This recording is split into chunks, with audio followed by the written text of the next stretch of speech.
Ouais. Alors comme ça, un tribunal de province en Allemagne va nous interdire d'acheter des copies de Stratocaster. C'est comme ça que ça se passe? Comment j'aurais fait sans ma copie de Stratocaster lorsque j'étais adolescent? Ma première guitare. Une merde sans nom. Je vous assure, elle était injouable.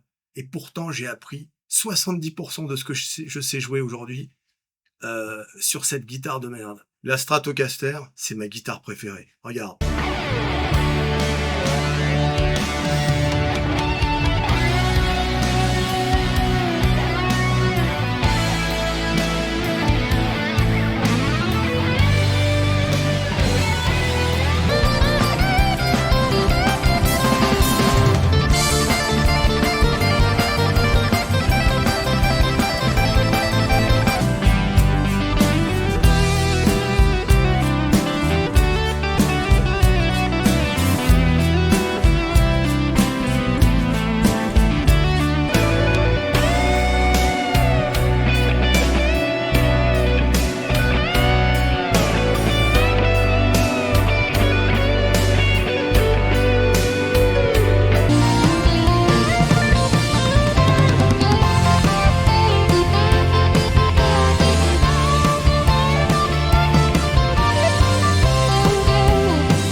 Alors c'est quoi l'histoire? D'abord, c'est du jamais vu dans l'histoire de la musique. Je vous assure. Fender vient de demander à ce qu'on détruise tous les stocks de copies de Stratocaster. Ils ont également demandé, bien évidemment, à ce que toutes les productions cessent et pire que tout, ils ont demandé à ce que leur soit donnée la liste des clients qui ont acheté des copies de Stratocaster. Ah non, mais cette histoire, bon, vous l'avez vu sur Internet, ça fait un scandale dans tous les pays, dans le monde entier. Comment on en est arrivé à cette folie? D'abord, il faut reconnaître à Fender l'art de la fourberie. Qu'est-ce qu'ils ont fait? Ils ont utilisé la justice allemande, et plus précisément le tribunal de Düsseldorf, réputé pour être quasiment toujours en faveur de ceux qui détiennent les brevets.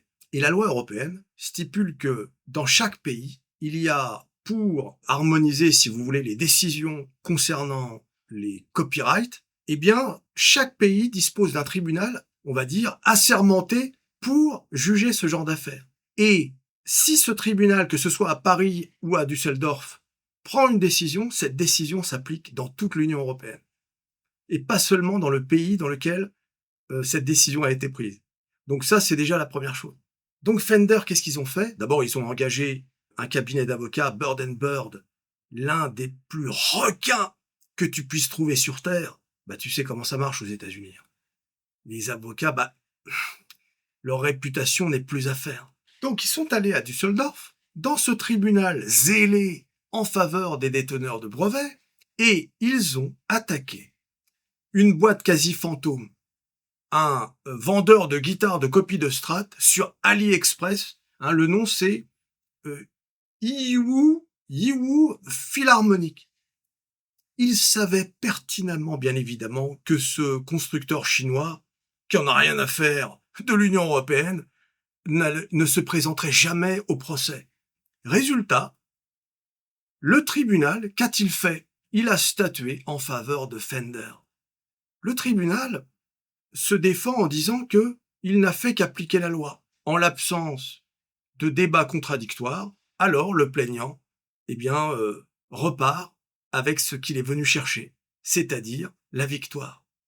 Or, ce qu'on ne vous dit pas, c'est que ce tribunal savait pertinemment que cette affaire était bidon.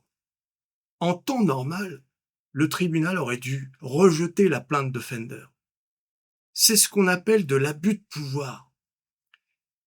Le tribunal, quand ils ont vu cette plainte, et qu'ils ont vu que le mec d'en face, c'était une société bidon sur AliExpress, le tribunal savait les conséquences d'une éventuelle décision.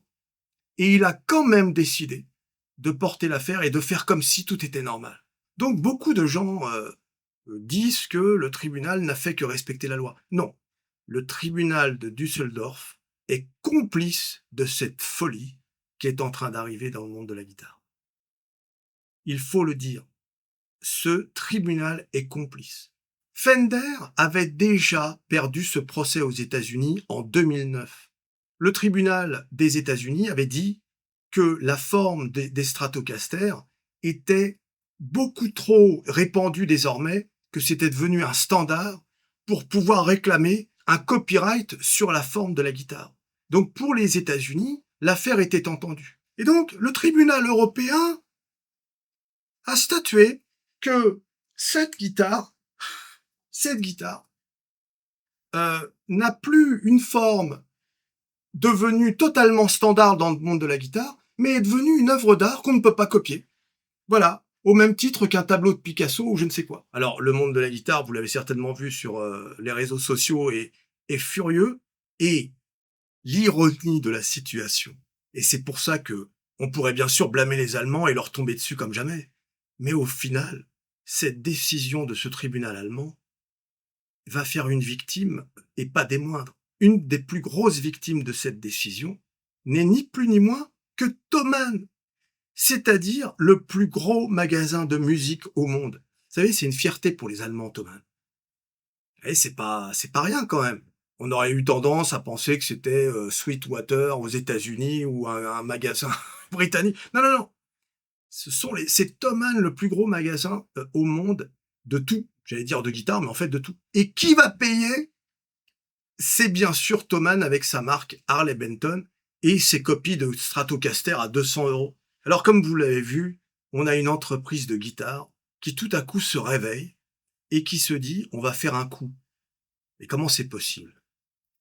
Fender, ils sont pas stupides, ils savaient très bien que ça allait faire un scandale, il suffit d'aller voir sur tous leurs réseaux sociaux, le moindre commentaire, c'est j'achèterai plus de Fender, etc. Tout le monde se dit qu'ils vont boycotter Fender.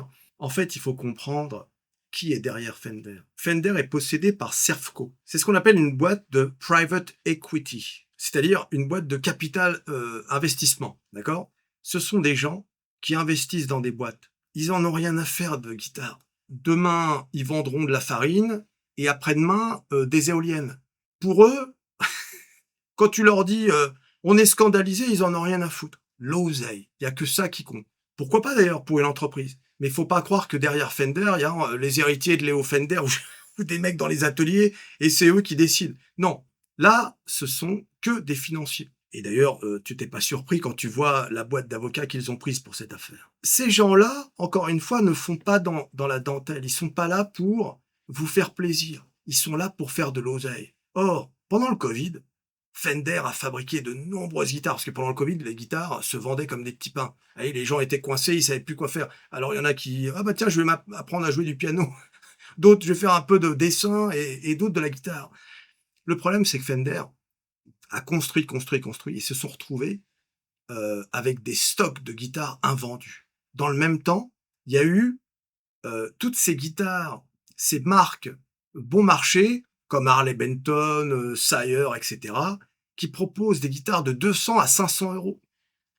Et quand tu commences à taper dans du 400-500 € chez Harley Benton, bon bah tu commences à avoir de la guitare de qualité. À côté de ça, Fender vendait des guitares à minimum 1000 €. Ou alors il fallait que tu tapes chez Squier ou bien chez les Mexicaines. Et quand bien même, il fallait quand même débourser 600 €, etc. Tu mets ça à côté d'une guitare à 200 balles, bon bah y a pas photo. Et je parle même pas de toutes les autres marques. Ça c'est pour le bas du marché. Et puis t'as le haut de gamme. PRS, Suhr, Tom Anderson et toutes les super strats du monde entier. Tu vois derrière moi par exemple, t'as une Vigier Excalibur. C'est ça qu'on appelle une super strat. C'est-à-dire que ça reprend la forme de la guitare. D'ailleurs, je fais ça, mais c'est Léo Fender qui avait dit que s'était inspiré du corps d'une femme. Donc, quand il y a quelqu'un qui disait une blague, est-ce que les femmes, du coup, peuvent porter plainte contre Fender pour avoir pris leur image?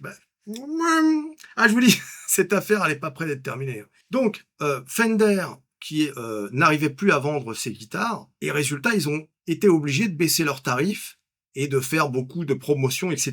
Bon, bah ça, vous savez ce que ça veut dire. Bah, ça veut dire réduction des marges. Et il n'y a rien de pire pour une entreprise que la réduction des marges. Donc, il fallait faire quelque chose. Et bing, ils ont trouvé l'astuce du tribunal de Düsseldorf. À celui-ci, je vais te dire, ce tribunal a priori, tu connais aucun tribunal en Allemagne, hein, je vois pas pourquoi tu connaîtrais, sauf si, tu as été arrêté. Mais là, celui-ci, on va le connaître. En gros, Fender, comme ils arrivaient plus à battre la concurrence, eh ben, ils se sont dit, bah, on va attaquer la concurrence. C'est aussi simple que ça. Plus récemment, Fender, hein, parce que l'histoire du procès, ça, c'était en mars. Je l'avais mis sur mon Twitter, Métamorphose47, abonnez-vous à mon Twitter.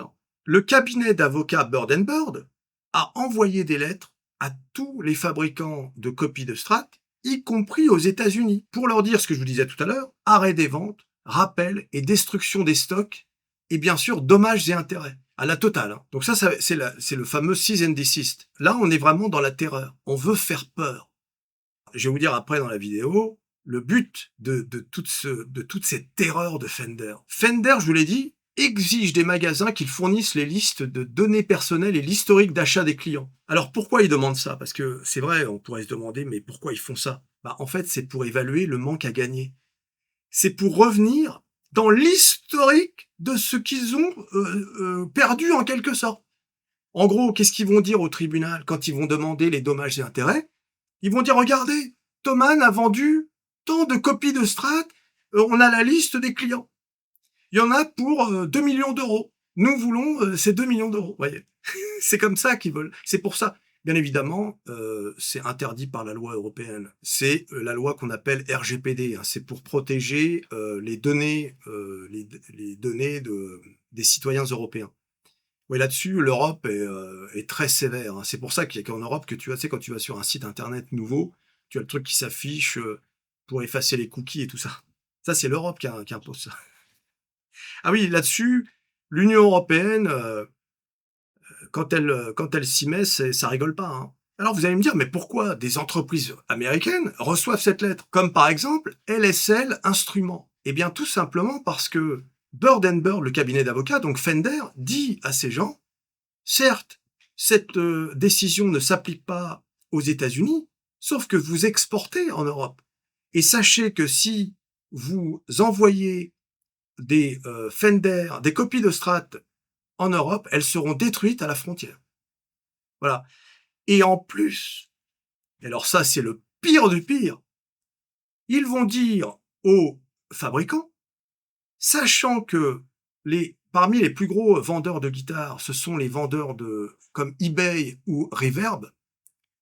Vous savez, ce sont ces magasins d'occasion, pas seulement d'occasion. D'ailleurs, moi j'ai acheté plusieurs choses neuves sur ce site. Eh bien, l'argument c'est de dire, vous allez fabriquer des guitares, des copies de Strat aux États-Unis, vous allez les vendre à un Américain, et cet Américain va le vendre peut-être 2 ans plus tard à un Européen via Reverb. Tu vois? Donc, on veut vous empêcher de faire ça. En gros, Bird Bird fait tout pour dissuader, y compris les fabricants américains, de faire des copies de Strat. Il faut bien comprendre une chose, c'est que les Européens, c'est 10 à 30% des acheteurs des guitares américaines. Donc, un fabricant qui ric-rac sur les marges et sur les profits, si tu lui interdis d'exporter des copies de Strat en Europe, il fait faillite. C'est fini. Voilà. C'est pour ça que Fender met tout le monde en colère, y compris aux États-Unis. Et d'ailleurs, je regardais les forums de musique allemands et les Reddit. C'est marrant de voir que ceux qui sont qui sont le plus en colère, ce sont les Allemands eux-mêmes. Comme je vous disais tout à l'heure, cette décision les touche également, ils sont dans l'Union européenne, mais surtout, ça va heurter Thomann, dont ils sont très fiers. Voilà, donc il y a vraiment un gros backlash là en ce moment. Alors bien évidemment, vous l'avez compris, à aucun moment, tout ce que je viens de dire ne va s'appliquer. L'idée pour ce cabinet d'avocats et de Fender, c'est de faire peur.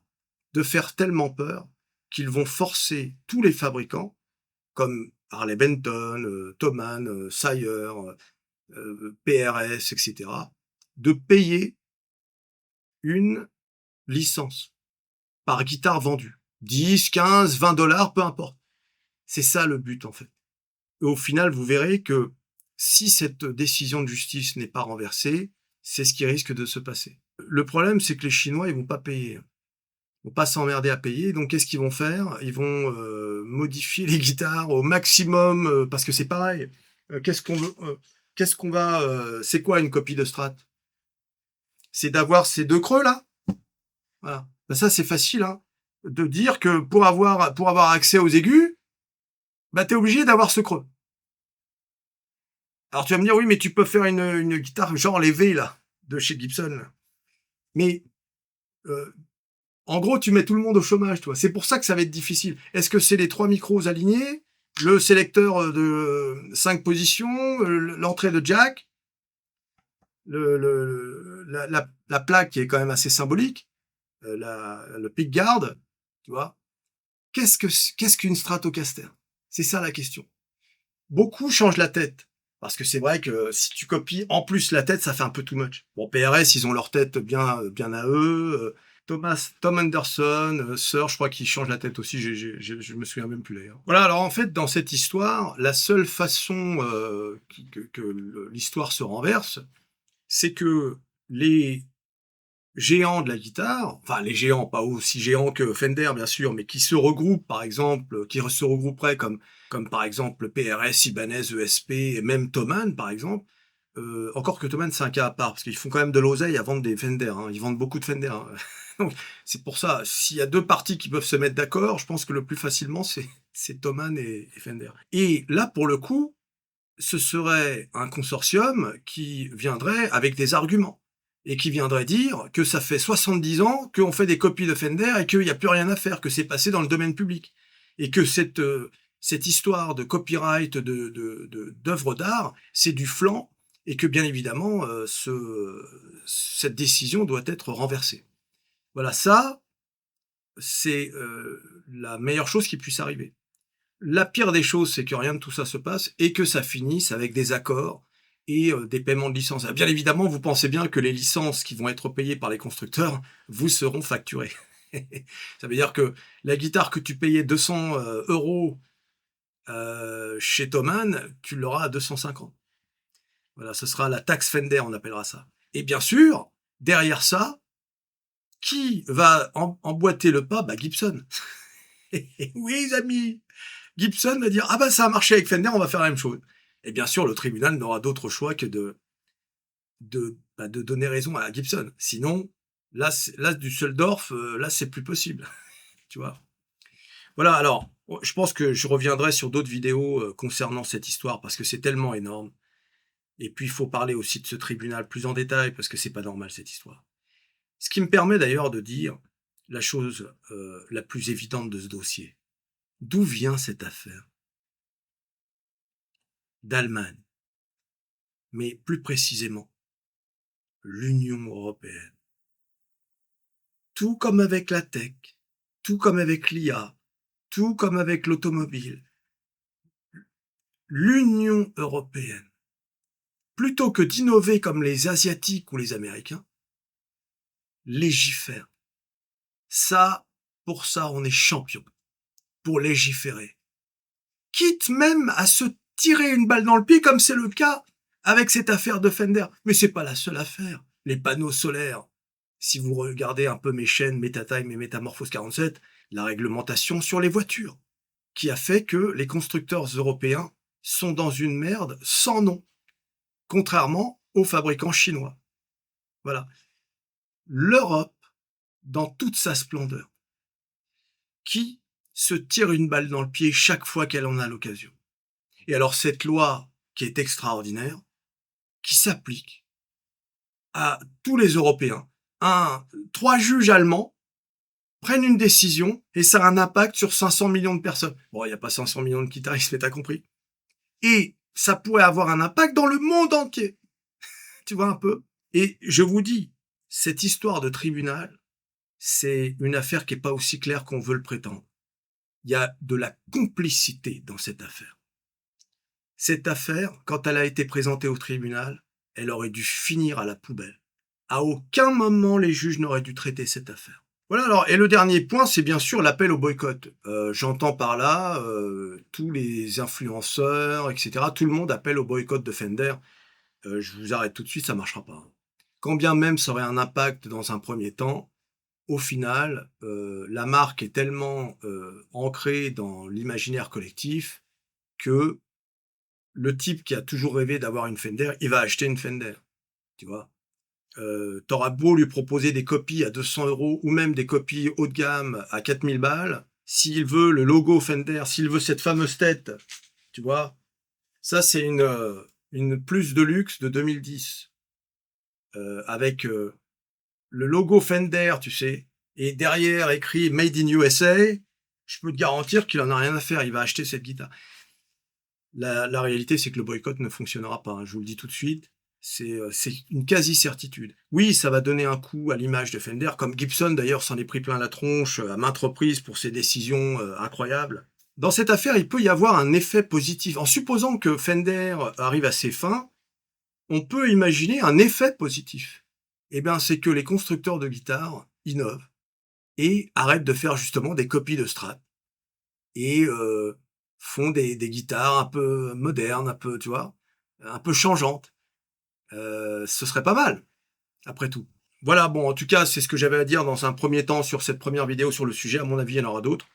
Dites-moi dans les commentaires, si vous avez l'intention de boycotter Fender, si vous pensez que ce boycott va fonctionner. Dites-moi si vous êtes d'accord avec Fender. Après tout, est-ce que vous, considérez qu'ils ont le droit de défendre leur héritage à tout prix? Ou si au contraire c'est un véritable scandale et la fourberie qu'ils ont utilisée pour, pour arriver à leur fin, hein, notamment avec cette histoire de constructeurs chinois. Vous pouvez également me rejoindre sur mon site internet métamorphose47.com. C'est un site à la base de bourse et de finance, mais il y a une section tout en bas, regardez, métamorphose musicale, donc qui concerne cette chaîne. Vous avez industrie musicale, guitare, matos de musique. Voilà, donc on peut en parler. Inscrivez-vous sur mon site, c'est très facile. En plus, vous pouvez vous inscrire avec Google. En attendant, tu t'abonnes, tu likes, tu partages, tu cliques, cliques, cliques sur à peu près tout ce qui peut être cliqué. Fender et son scandale, les copies de Strat, au revoir, et on se revoit à la prochaine vidéo. Allez, salut!